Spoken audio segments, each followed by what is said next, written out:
H-I-R-E for T-H-E-I-R, H-E-A-R for H-E-R-E, and N-O for K-N-O-W on a consistent basis.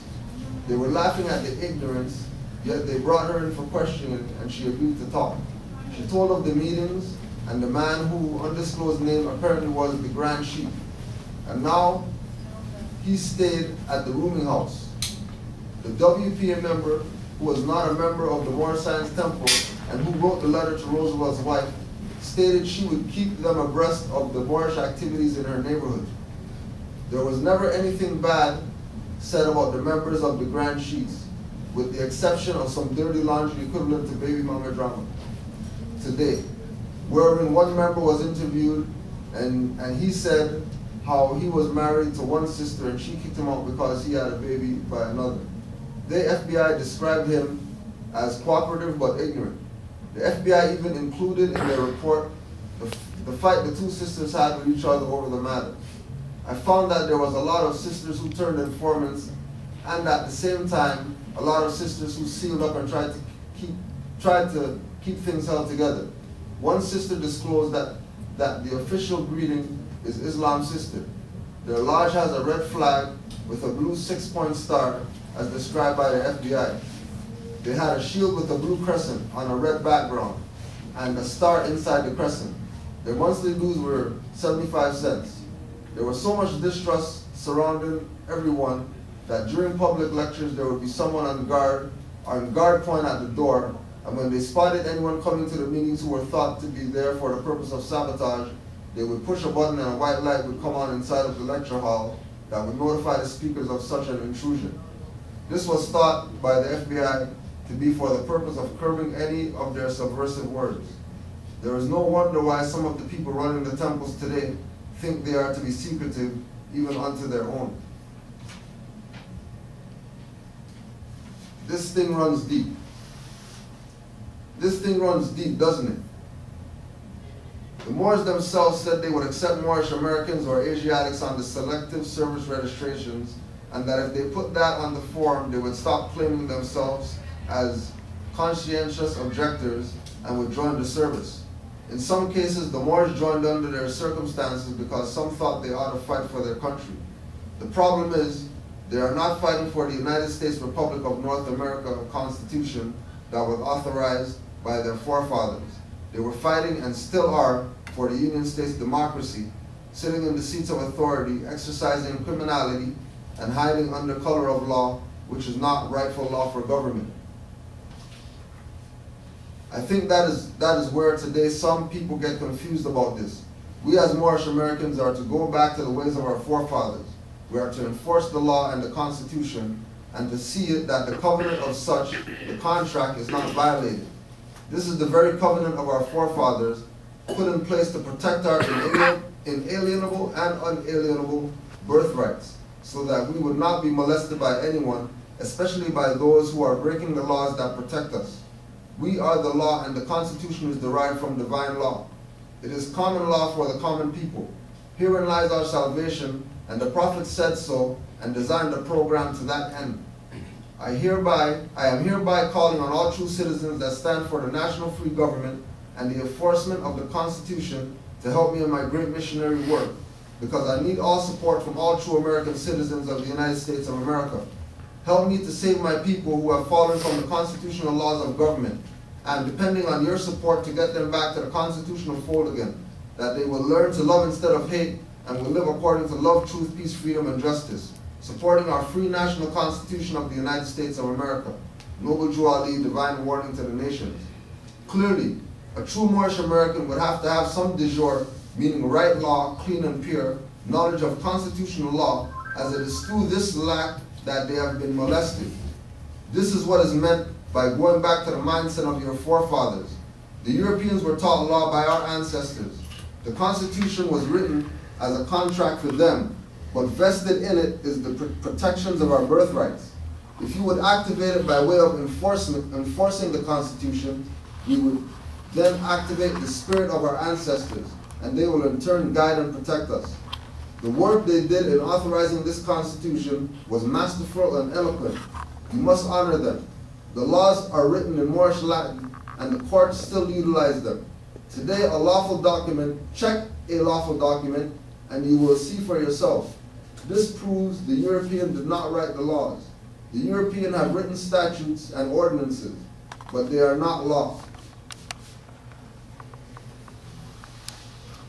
And once again, that was from bringing the people back into the constitutional fold of government, and you can get this from rvbaypublications.com. And this was by Sister Raz V. Bay, and the preface of this book by Taj Bay.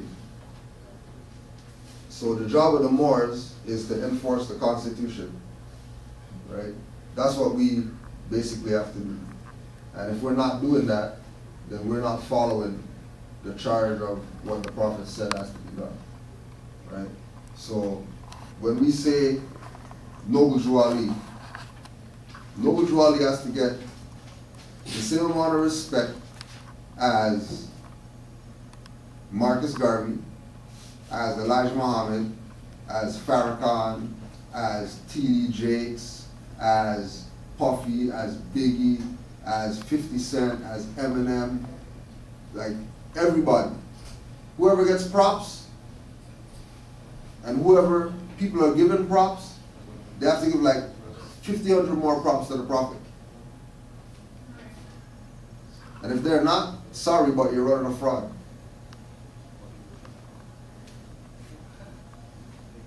And when we talk about, you know, like the Moors in this jurisdiction, you know, quote unquote Canada, in our position, Toronto, our area, right? We're biased when it comes to the Moorish movement, because there's FBI papers that it got infiltrated and that all this madness went down in the temple.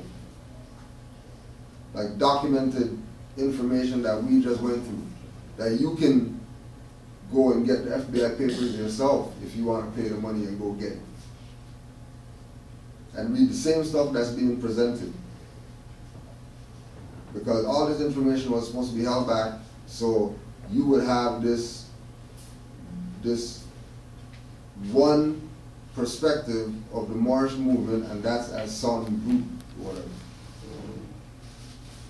Which is why when me and Tallahassee were talking about Afrofest, first thing everybody comes up and asks, what group is this about? First question. Yo, so what group you guys? So I was down there and I was talking to a group of guys, and now I'm seeing you guys. What group are you guys from? Oh no, this is not a group or nothing like that. What do you mean it's not a group? You guys have a hat? Those guys have a hat. You guys are standing out here, you know what I mean, talking to people. Those guys are standing out here talking to people. You have a newspaper, those guys have a paper. So what do you mean this is not a group? And they would just bypass whatever is said,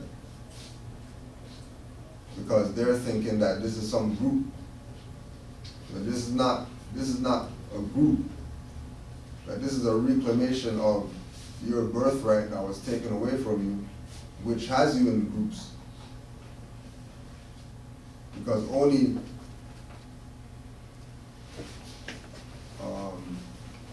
black, Negro, colored, African, Ethiopian, Trinidadian, Jamaican, Guyanese, Haitian, Indian, only those people have groups that you could go and you could join, and you know, you get some privileges, you know, Masons and all these people, you know, you have a group. And if you're part of the group, you get some privileges. You're part of the alumni for Seneca, you get 50% off on your insurance with Royal Bank or whatever, because you're part of the alumni, which is a group. Okay, this is not that. And it's not to be looked at as that. I don't care how much stuff you might read about Noble Juali, and then it relates to something that's relative to a group. But it has nothing to do with the group stuff. Right? Because this group is government.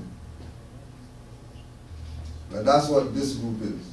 And what the Prophet brought, and you know what I mean, the perspective that this information is supposed to be looked at.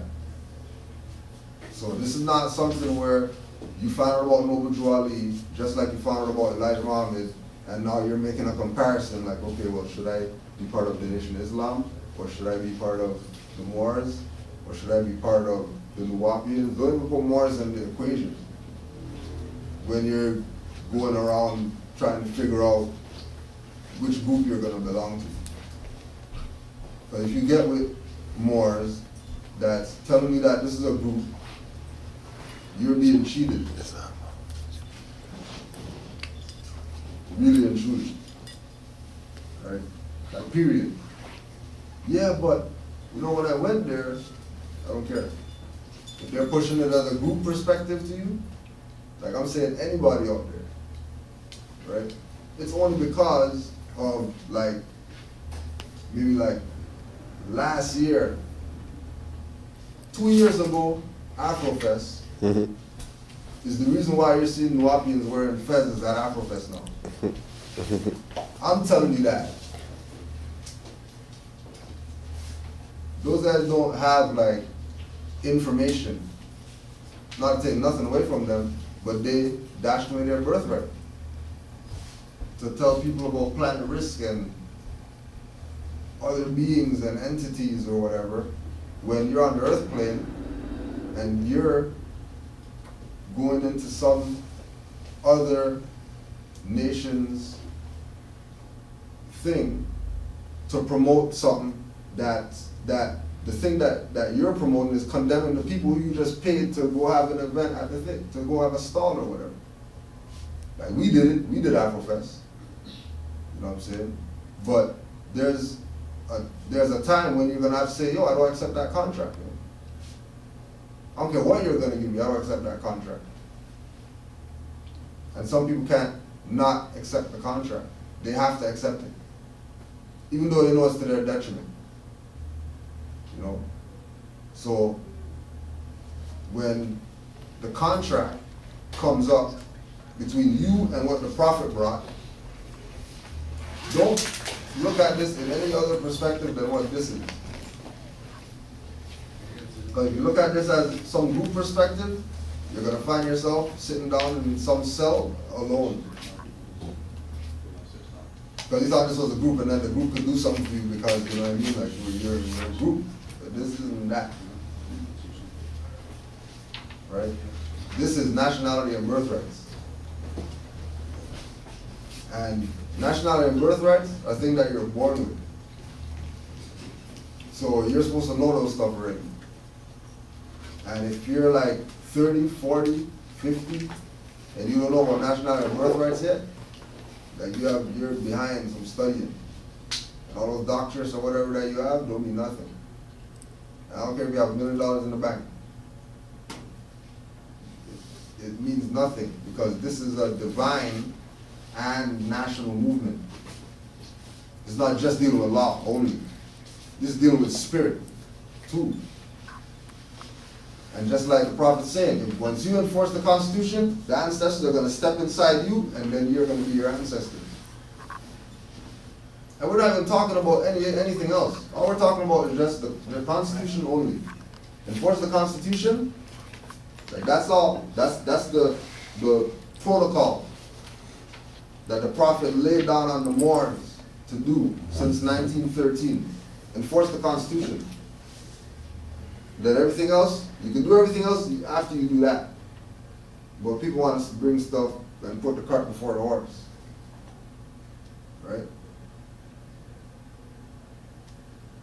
Any observations or comments or anything like that? Before we go on. Questions? Everybody good? I have one. What did Noble Drew Ali get charged with? Or what did allegedly he get charged with, I should say?